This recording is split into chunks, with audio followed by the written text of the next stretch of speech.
The Fisherman and His Wife, by the Brothers Grimm. There once was a fisherman who lived with his wife in a pigsty, close by the seaside. The fisherman used to go out all day long a fishing; and one day, as he sat on the shore with his rod, looking at the sparkling waves and watching his line, all of a sudden his float was dragged away deep into the water, and in drawing it up he pulled out a great fish. But the fish said, "Pray let me live. I am not a real fish, I am an enchanted prince. Put me in the water again, and let me go." "Ho, ho!" said the man, "you need not make so many words about the matter. I will have nothing to do with a fish that can talk; so swim away, sir, as soon as you please." Then he put him back into the water, and the fish darted straight down into the bottom, and left a long streak of blood behind him on the wave. When the fisherman went home to his wife in the pigsty, he told her how he had caught a great fish, and how it had told him it was an enchanted prince, and how, on hearing it speak, he had let it go again. "Did not you ask it for anything?" said the wife. "We live very wretchedly here, in this nasty, dirty pigsty. Go back and tell the fish we want a snug little cottage." The fisherman did not much like the business. However, he went to the seashore, and when he came back there the water looked all yellow and green, and he stood at the water's edge and said, "O man of the sea, hearken to me. My wife Ilsabill will have her own will, and hath sent me to beg a boon of thee." When the fish came swimming to him, and said, "Well, what is her will?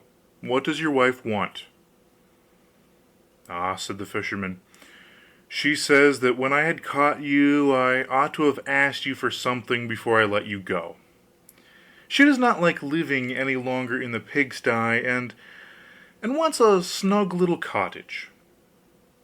"Go home, then," said the fish; "she is in the cottage already." So the man went home, and saw his wife standing at the door of a nice trim little cottage. Come in," said she; "is not this much better than the filthy pigsty we had?" And there was a parlour, and a bedchamber, and a kitchen, and behind the cottage there was a little garden, planted with all sorts of flowers and fruits, and there was a courtyard behind, full of ducks and chickens. "Ah," said the fisherman, "how happily we shall live now! We will try to do so, at least," said his wife. Everything went right for a week or two, and then Dame Ilsabill said, "Husband, there is not near room enough for us in this cottage. The courtyard and the garden are a great deal too small. I should like to have a large stone castle to live in. Go to the fish again, and tell him to give us a castle."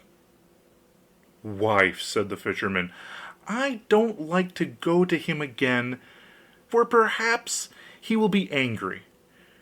We ought to be easy with this pretty cottage to live in." "Nonsense," said the wife; "he will do it very willingly, I know. Go along and try."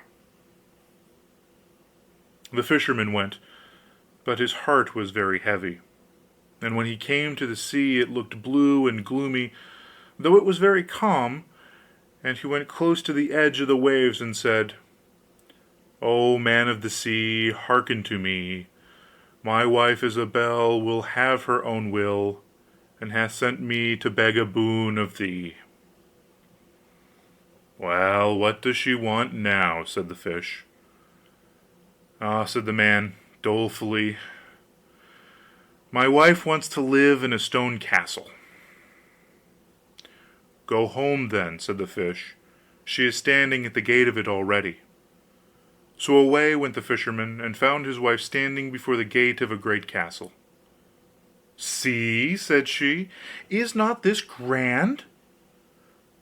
With that they went into the castle together, and found a great many servants there, and the rooms all richly furnished, and full of golden chairs and tables, and behind the castle was a garden, and around it was a park half a mile long, full of sheep and goats and hares and deer, and in the courtyard were stables and cowhouses. "Well," said the man, "now we will live cheerfully and happily in this beautiful castle for the rest of our lives."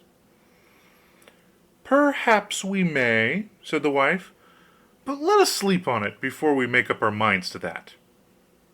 So they went to bed. The next morning, when Dame Ilsabill awoke, it was broad daylight, and she jogged the fisherman with her elbow, and said, "Get up, husband, and bestir yourself, for we must be king of all the land." "Wife, wife," said the man, "why should we wish to be the king? I will not be king." "Then I will," said she. "But, wife," said the fisherman, "how can you be king? The fish cannot make you a king." "Husband," said she, "say no more about it, but go and try. I will be king." So the man went away quite sorrowful to think that his wife should want to be king.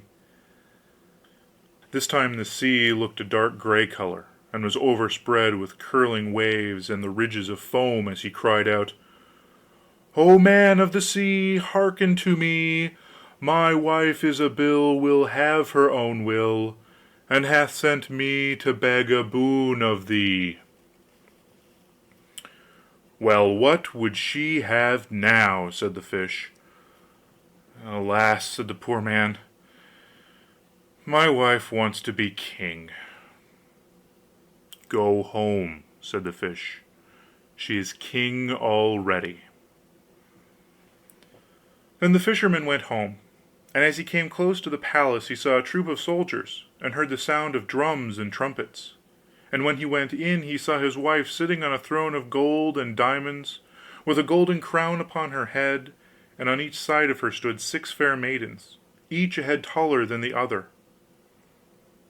"Well, wife," said the fisherman, "are you king?" "Yes," said she, "I am king." And when he had looked at her for a long time, he said: "Ah, wife, what a fine thing it is to be king! Now we shall never have anything more to wish for as long as we live."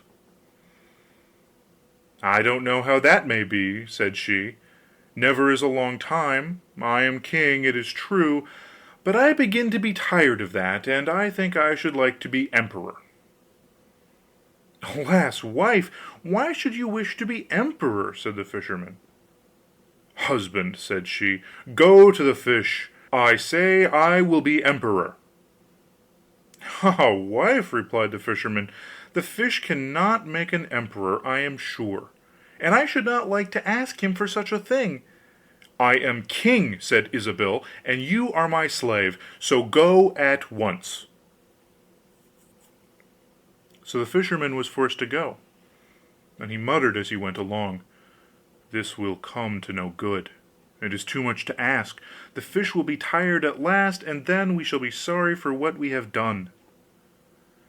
He soon came to the seashore, and the water was quite black and muddy, and a mighty whirlwind blew over the waves and rolled them about.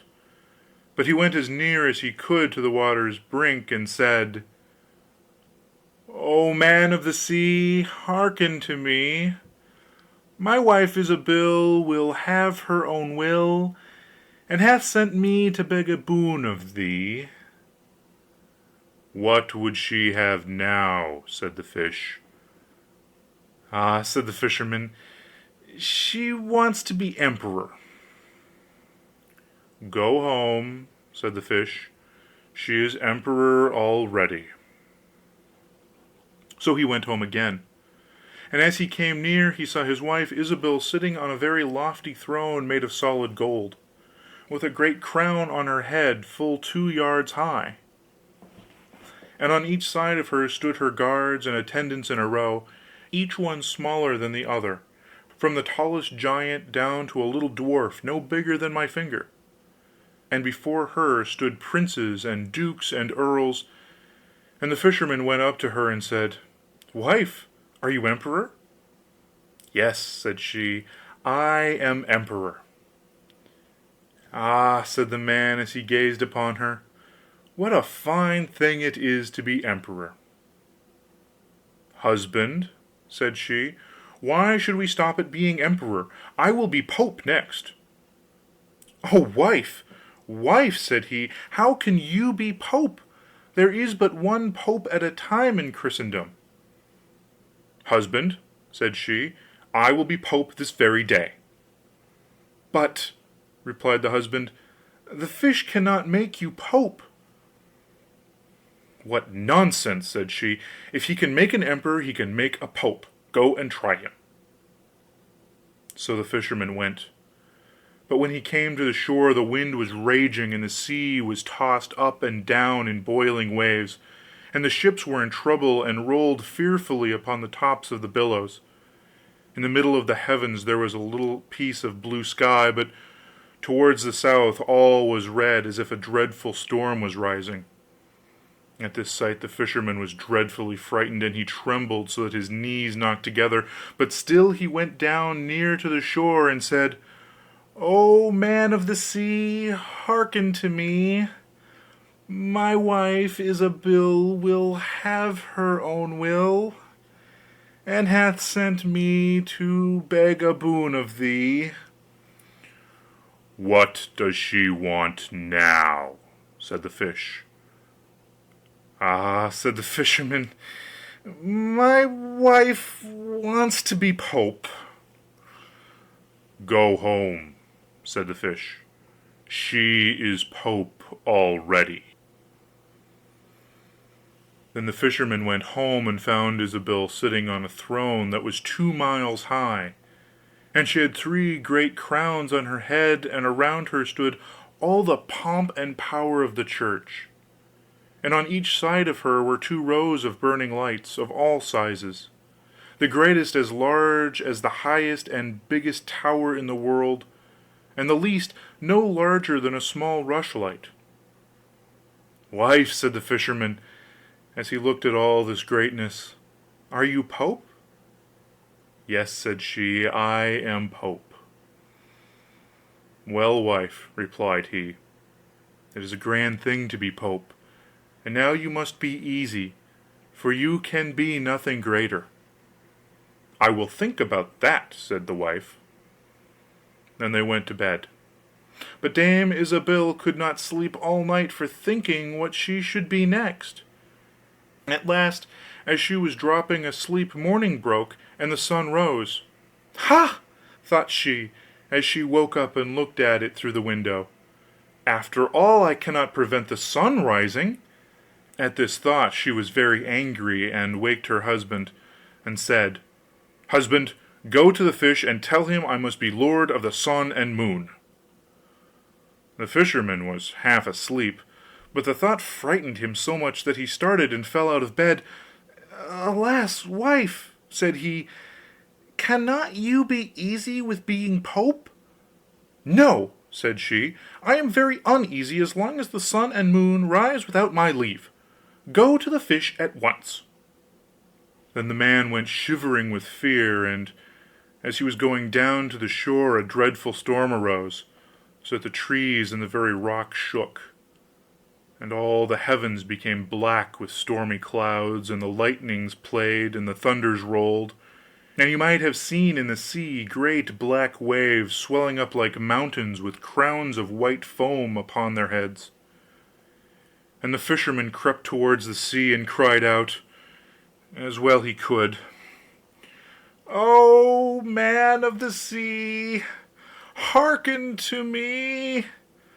My wife Ilsabill will have her own will, and hath sent me to beg a boon of thee."